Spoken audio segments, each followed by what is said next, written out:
All right, and we are back here on the GSMC Football Podcast. And for the third part of the show, we're going to now get into talking about the Lions and their win over the Jaguars. It was pure domination. Um, it's just two teams, like I like to say, two teams going in completely different directions. Um, the Jaguars have been a massive disappointment this season, and the Lions, of course, they've been unbelievable all year.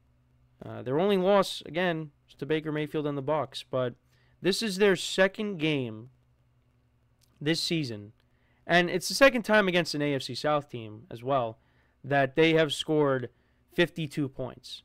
And this is their fourth game this season where they've put up 40-plus points.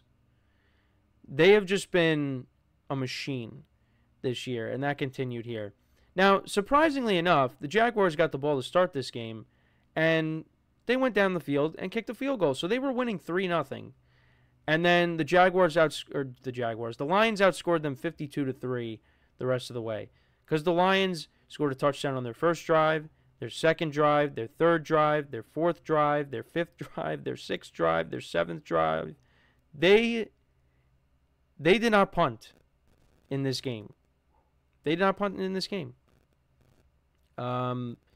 Hendon Hooker came in and finished it up.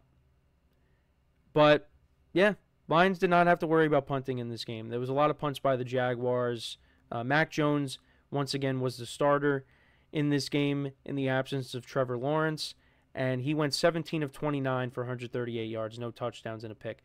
Jared Goff, 24 of 29, 412 yards passing, 4 touchdowns, no picks. A good bounce-back game for him after the 5 interceptions last week against the Texans. And Sonic at Knuckles, they like to call the two running backs, Jahmyr Gibbs and David Montgomery. Montgomery had 75 yards on the ground and 2 touchdowns. Gibbs had 69 yards on the ground and a touchdown. The Lions, as a team, ran the ball for 196 yards. AmonRaSt.Brown, 11 receptions, 161 yards, and 2 touchdowns. Jameson Williams had a big game, 4 receptions for 124 yards and a touchdown. Gibbs had a 54-yard reception. The Lions' defense, only 1 sack in this game, but really didn't matter. Brian Thomas Jr. was the leading receiver for the Jaguars. He had 82 yards receiving. Travis Etienne, 27 yards on the ground. Tank Bigsby was out for this game, but they just could not establish a running game. And no sacks by the Jaguars' defense in this game. But the Lions just were unbelievable. You had the Montgomery touchdown on their first drive, the Gibbs touchdown on the second drive, another Montgomery touchdown on the third drive, 27 yards to AmonRaSt.Brown for a touchdown on their fourth drive. Their fifth drive, Jameson Williams had the 64-yard touchdown. Brock Wright had a touchdown in this game. There was no Sam Laporta. AmonRaSt.Brown, another touchdown. And then Jake Bates, from 54 yards out, kicked the field goal to make it 52-6. But the Lions are rolling right now. And I keep saying it, Super Bowl prediction looks good. Now, the Chiefs did lose this past Sunday, and they did not look great at times in that game. But it looks good. The Lions right now look like the team to beat in the NFC, and we've been saying that for a while now.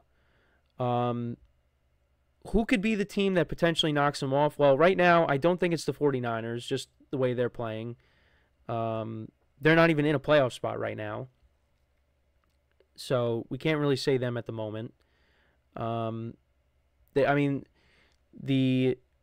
Lions played the NFC West this year, and they beat every single team. I don't think it's the Falcons, how inconsistent they've been. The Packers already lost to them. We'll see what happens when they match up against each other again later in the year. Could it be Philadelphia? Philly's defense, it's been playing really well. And they got the firepower on offense to compete with this team. Saquon Barkley, we talked about him in the last segment. He's been unbelievable this year.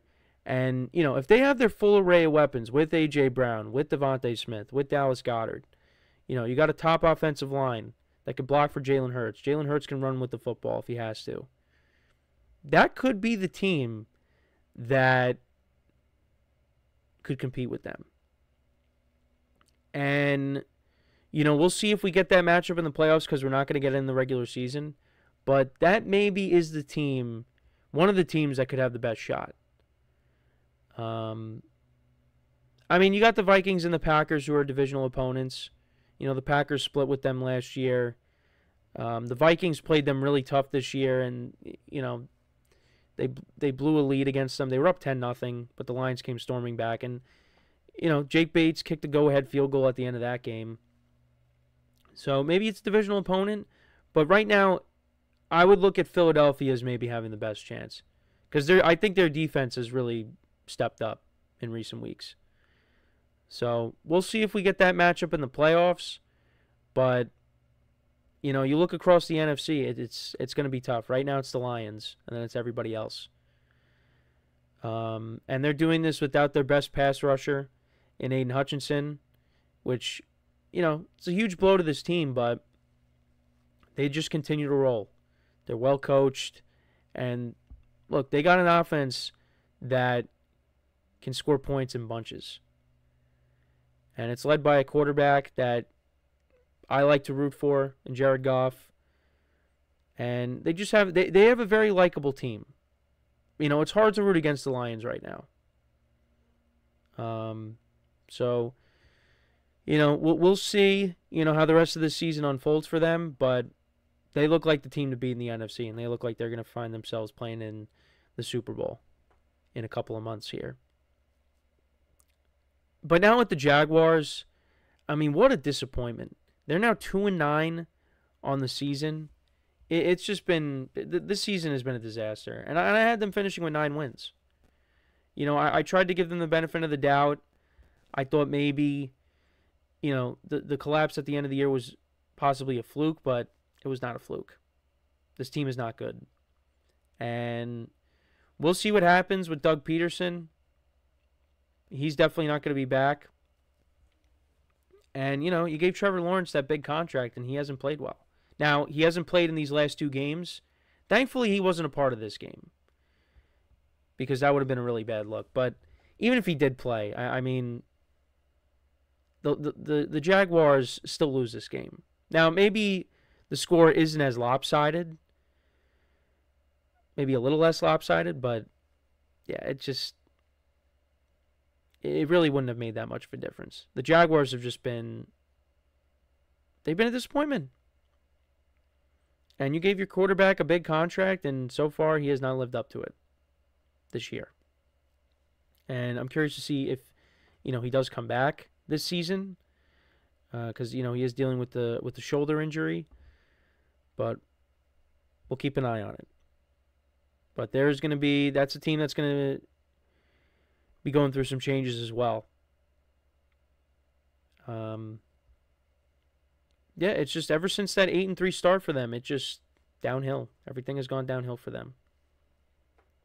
So, but they ran into a football team that is just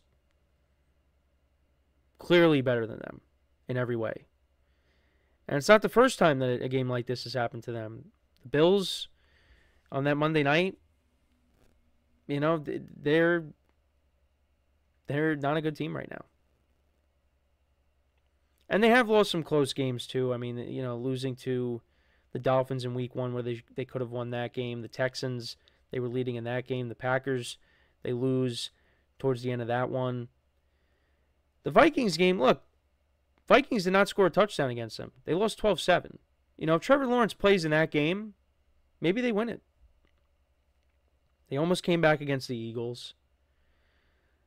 It's not been good. Their only wins have come against the Patriots and the Colts led by Joe Flacco. And that was a 3-point game. So it's just has not been a good year for them, and we'll see what they do at the end of the year, what kind of changes this team goes through. But they have been one of the more disappointing teams this year. And also a player that I want to bring up, what happened to Travis Etienne?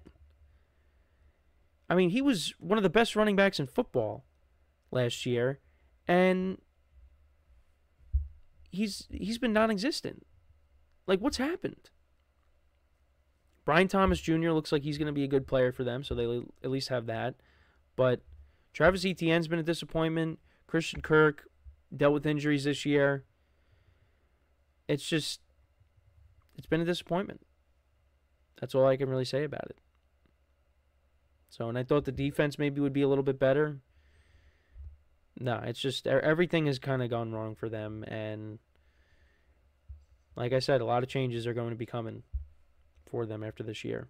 So, let me know what you guys think, though, about this game, though, between the Lions and the Jaguars. What were your takeaways from it? Let me know. So, when we come back from our next break, we will talk about the NFC West as a whole. We'll get into talking about the teams' remaining schedules and who is most likely going to win the division. Who do I think will most likely win the division? So, we'll get into all that. That will be the second to last topic of the day.